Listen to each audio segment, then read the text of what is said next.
Palabras Más, con Álvaro García.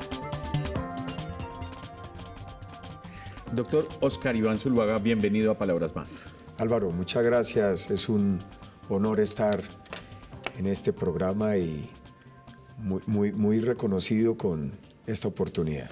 Bueno, vamos a hablar en extenso hoy con el doctor Oscar Iván Zuluaga sobre su propuesta de campaña y su visión política que escucharemos de aquí en adelante los colombianos en esta campaña que estamos ya viviendo de manera tan intensa. Pero yo quisiera empezar, doctor Oscar Iván, antes de entrar en detalle sobre esos temas, hablar un poco de lo que ha sido su vida.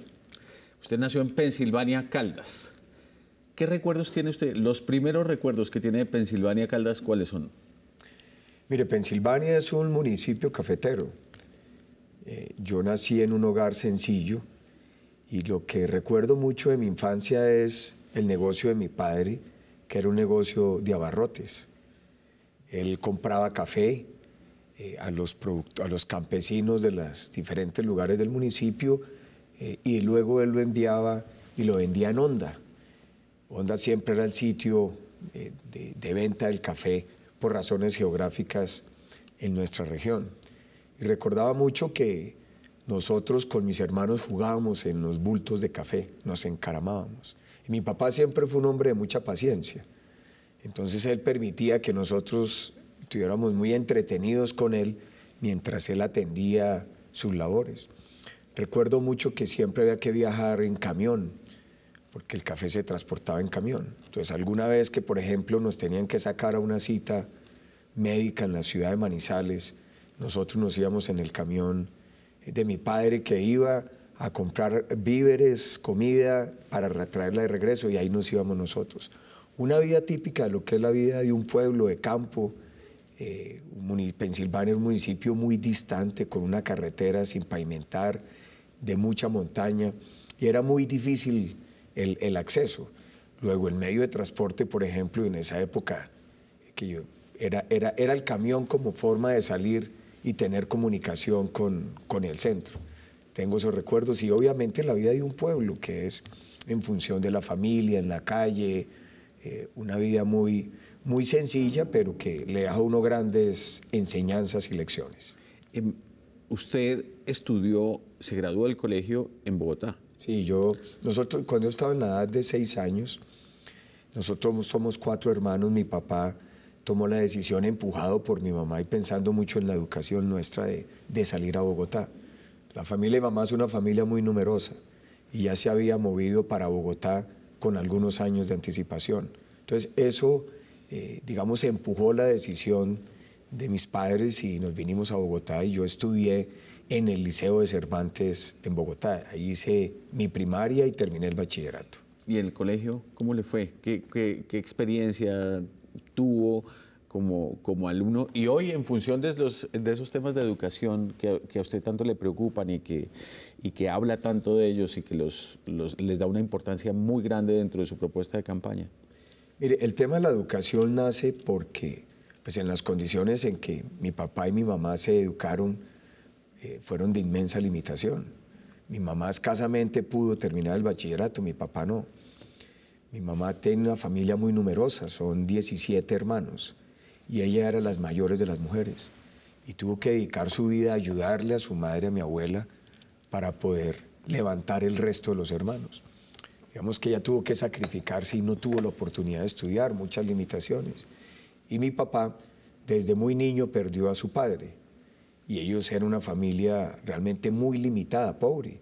Y mi papá tuvo que dedicarse a trabajar desde niño para ayudarle a su mamá en el sustento del hogar. Entonces, ellos que nunca tuvieron la oportunidad de educarse, tuvieron como meta siempre darle la posibilidad de educarse a los hijos. Y yo desde ahí entendí lo que es ese esfuerzo. Cuando uno viene de la provincia, cuando uno viene de un hogar sencillo, cuando se han tenido todo tipo de limitaciones, y ver mi papá y mi mamá luchando para poderle dar la educación que ellos nunca tuvieron a sus hijos. Eso me creó una gran fijación. En el colegio yo siempre fui un buen estudiante. Era una persona disciplinada, gran deportista también, combinaba muy bien el deporte con mi actividad académica. Y era muy simpático porque yo fui muy bajito. Yo apenas empecé a crecer en los últimos 2 años del bachillerato. Entonces, al ser muy bajito, a mí siempre que hacían las formaciones en el colegio para las jornadas deportivas, a pesar de yo estar en 4º o 5º bachillerato, yo terminaba muchas veces por la altura con los de la primaria. Y eso fue un tema muy particular. Entonces era muy visible en el colegio porque tenía buen desempeño académico. A pesar de mi baja estatura, era un gran deportista. El fútbol, siempre fui de la selección, pero siempre me veían como la persona, el bajito. Muchos me decían el enano incluso. Los compañeros me referenciaban así de forma cariñosa. Entonces fue una etapa muy grata. En esa época uno podía, cuando no podía prestar el servicio militar, optar por alfabetización. Yo no califiqué para el servicio militar porque tenía un problema de los ojos y requería unas gafas de unos aumentos muy potentes. En esa época no existían, por ejemplo, lentes de contacto, ni había cirugías para ese tipo de problemas. Y al no ser apto, entonces yo opté por el camino de la alfabetización y empecé a alfabetizar en barrios populares de Bogotá. En esa época era el barrio Juan Rey. Nosotros todos los sábados íbamos a alfabetizar a sectores muy pobres de la ciudad de Bogotá y eso fortaleció como ese contacto social que me fue imprimiendo como un sello de preocupación por la pobreza en Colombia. Al ver esos contrastes, yo estaba en un colegio, mis papás con esfuerzo pagaban mi matrícula, pero tenía que ir a unos sectores muy pobres de Bogotá, donde veía unas condiciones de pobreza extrema muy dolorosas, y yo no entendía esas diferencias tan grandes, ¿por qué? Y eso fue generando un interés por un liderazgo social que en el tiempo se desarrolló y se convirtió en un liderazgo ya político para hacer cosas que fueran dando respuestas a ese problema que yo había vivido en carne propia. Doctor Oscar Iván, ya lo tocó usted de alguna manera, tanto tangencial, pero quisiera profundizar un poco en eso, y es de qué manera puede influir en el perfil de un político sus orígenes. Usted es una persona, como lo mencionaba ahora, que viene de la provincia, de un pueblo, de una vida campesina, de una familia que ya no supo describir muy bien. Si usted ve en función de esa realidad su propuesta política de hoy, ¿qué encuentra que pueda derivarse de ahí? Pues mucho, Álvaro. Mire, yo creo que ahí hay un común denominador y es lo que uno recibe en la casa y en la familia. Eso es algo insustituible, el valor que tiene lo que a uno le transmitan desde niño. Mi padre, por ejemplo, siempre fue un hombre muy insistente en el respeto a la mujer. La exigencia, por ejemplo, en materia de cuentas. Cuando íbamos a hacer alguna vuelta, ellos eran pendientes de la plata para inculcar cómo uno debe respetar los recursos públicos. Mi mamá siempre era obsesionada con que uno tenía que ser un cumplidor del deber y respetar por encima de todo las normas.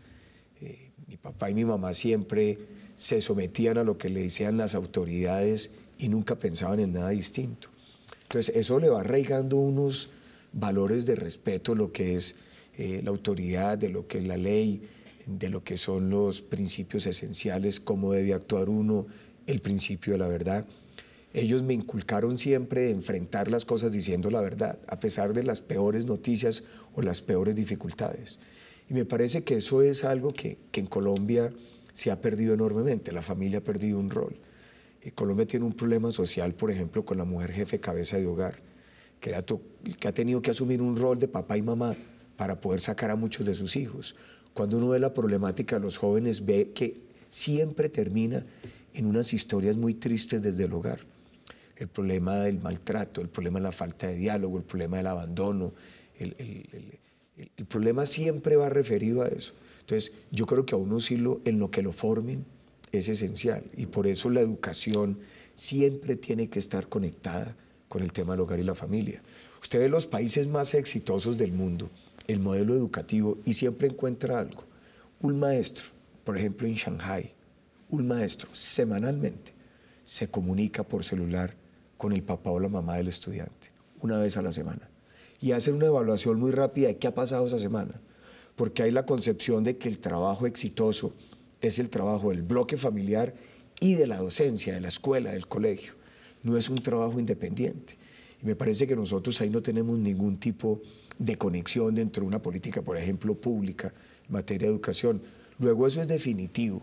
Y me parece que eso sí le da el temple y el temperamento a un político. Lo que uno aprende de cuna, ve de cuna, siempre le queda grabado porque uno se está formando ¿dónde? Uno se está formando en el colegio, se está formando en la casa. Y otra cosa sobre la cual le quería preguntar y tiene que ver con todo esto es sobre su visión de lo centralista, del centralismo en el ejercicio de la política y de la administración pública cuando uno viene de la provincia. ¿Eso cómo enriquece su visión?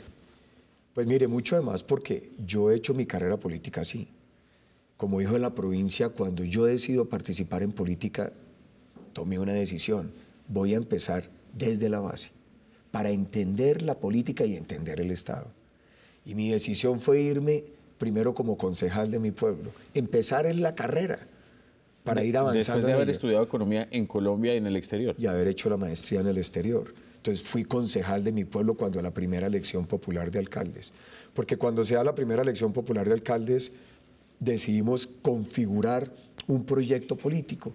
Teníamos un sueño.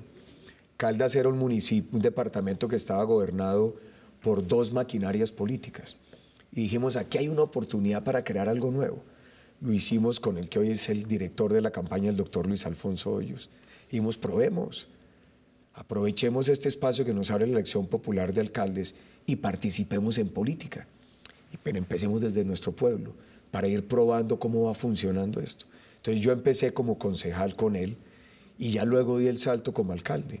Y como alcalde entendí la dimensión del Estado y las dificultades que hay en los centros de decisión, la distancia que hay entre los que gobiernan y toman decisiones y las realidades de un pueblo.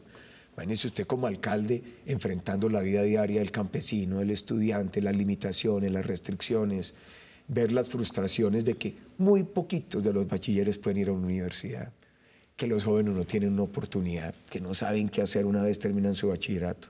Ver que la ilusión de un campesino es, bueno, al menos mi hijo termina un bachillerato, aunque sea de mala calidad, y que sus sueños siempre están recortados, porque no puede ir más allá, porque todo tiene todo tipo de limitaciones, donde las diferencias son enormes entre lo que usted puede encontrar en una ciudad capital y usted lo que encuentra en el sector rural. Y yo fui un alcalde en esa época, los periodos eran de 2 años, claro, yo estaba preparado, había tenido la oportunidad de estudiar en el exterior, entonces yo iba un paso adelante y yo llené de convenios el municipio y nos volvimos una administración estrella. Yo como alcalde llegué a tener 67 convenios firmados con entidades públicas, nacionales y departamentales, trabajando en el municipio. Eso fue una revolución.